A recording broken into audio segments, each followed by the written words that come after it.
You're listening to Ghostumentary Scary Short Stories, original pieces updated throughout the week. Birthday camera. Sandy shuffled through the cluttered aisles of the pawn shop, her fingers brushing over dusty knickknacks and forgotten relics, her mind somewhere far away. Frankie's birthday was just a few days away, and she was desperate to find him something special. Ever since her husband had passed last year, Frankie hadn't been the same. He had retreated inward, quiet and sad, no longer the bright, playful boy he once was. Sandy sighed, her eyes scanning the shelves. She missed Tom too. He had been a photographer, always tinkering with cameras, always out on a new project. The day he died was still a blur to her. A photo shoot near that old cemetery just outside town. They had found him dead, slumped near his tripod, his camera untouched, his body cold, no clear reason why. As she moved past a shelf filled with old electronics, something caught her eye. An old 1990s video camera, bulky and worn, its black plastic frame faded and scratched. Sandy picked it up, feeling the weight of it in her hands. It reminded her of the cameras Tom used to carry, the ones Frankie would play with. Pretending to be just like his dad, she flipped the camera on, half expecting it not to work. But to her surprise, the screen flickered to life with a grainy display. A smile tugged at her lips. This could be it. Frankie would love this. A piece of his dad. In a way, it felt like the perfect gift. Excited, Sandy bought the camera and hurried back to her car, eager to wrap it and surprise Frankie. But as she sat in the driver's seat, her curiosity got the better of her. She wanted to see how it worked. Just for a moment, she turned the camera on again, pointing it out the windshield toward the street. Through the small viewfinder, she saw him, a man. He stood on the sidewalk, staring directly at her. His face was gaunt and pale, his eyes sunken deep into his skull. His clothes were dark and ragged, hanging off his thin frame, but it was his expression that froze Sandy in place. His mouth curled into a grotesque smile, twisted and unnatural, as though it didn't belong to him. Her heart pounded in her chest. She lowered the camera and looked out the windshield. Nothing. The sidewalk was empty. The man wasn't there. Sandy frowned, her hands trembling slightly as she lifted the camera again. She scanned the street, and there he was, closer now, standing in the middle of the road, his smile wider, his eyes locked on hers. With a gasp, she shoved the camera into her bag, her pulse racing. She looked out again. Nothing. No one. Her hands were shaking as she started the car and drove home. The image of the man burned into her mind. She tried to tell herself it was nothing, just a trick of the light, an old camera malfunctioning. But deep down, she knew something was wrong. Something was very, very wrong. When she got home, Sandy parked in the driveway and sat for a moment, staring at the camera in her lap. She needed to know, needed to see if what she'd seen was real or just her mind playing tricks on her. Slowly, she brought the camera to her eye and scanned the street in front of her house.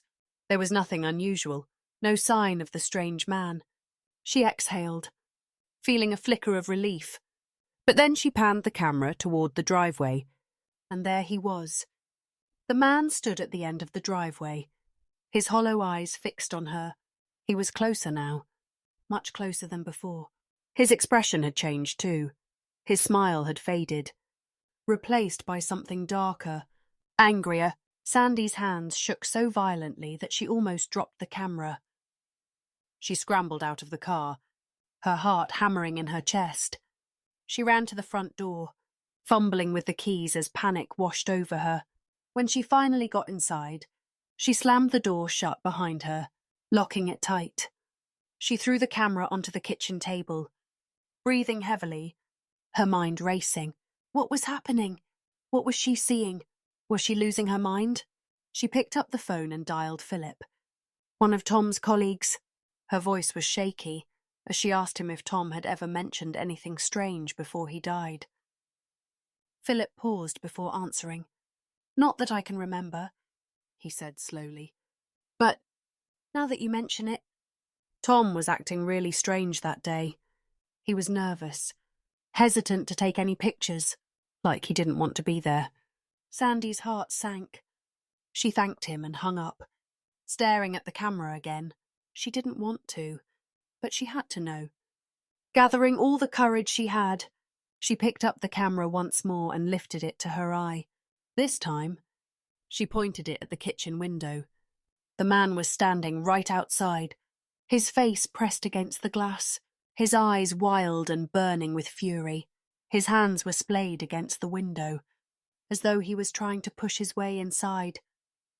Sandy screamed and dropped the camera. Stumbling back, she ran into her bedroom, tears streaming down her face. She had to do something, anything. Frantically, she tore open the closet and grabbed Tom's old camera bag. She hadn't touched it since he died. Her hands shook as she pulled out his digital camera and turned it on. She scrolled through the photos, her breath catching in her throat as she reached the last series of images Tom had taken before he died. The first photo was of the cemetery, the one where Tom had been found. Nothing seemed out of place at first, just rows of headstones and a cloudy sky. But in the next photo, the man appeared, distant, standing between two graves. His face was blurry, but it was unmistakably the same man from the video camera. In the next photo, the man was closer. His face was clearer now, and there was something wrong with it. His smile was twisted, cruel, his eyes full of anger. Sandy's hands shook as she scrolled to the next image. The man was even closer, his face contorted in rage, his teeth bared. Each photo showed him closer and closer, his face becoming more grotesque, more terrifying, until the last image, where he stood just a foot away from Tom's camera, his face inches from the lens. His eyes were wild, furious, his mouth twisted into a scream. Sandy dropped the camera, her chest heaving with fear. She didn't know what to do, and then she heard the front door open. "Mom?" Frankie's voice called out. Sandy froze. Her heart raced as she hurried to shove Tom's camera back into the bag, hiding it deep in the closet. She couldn't let Frankie see. When she stepped into the kitchen, her blood ran cold.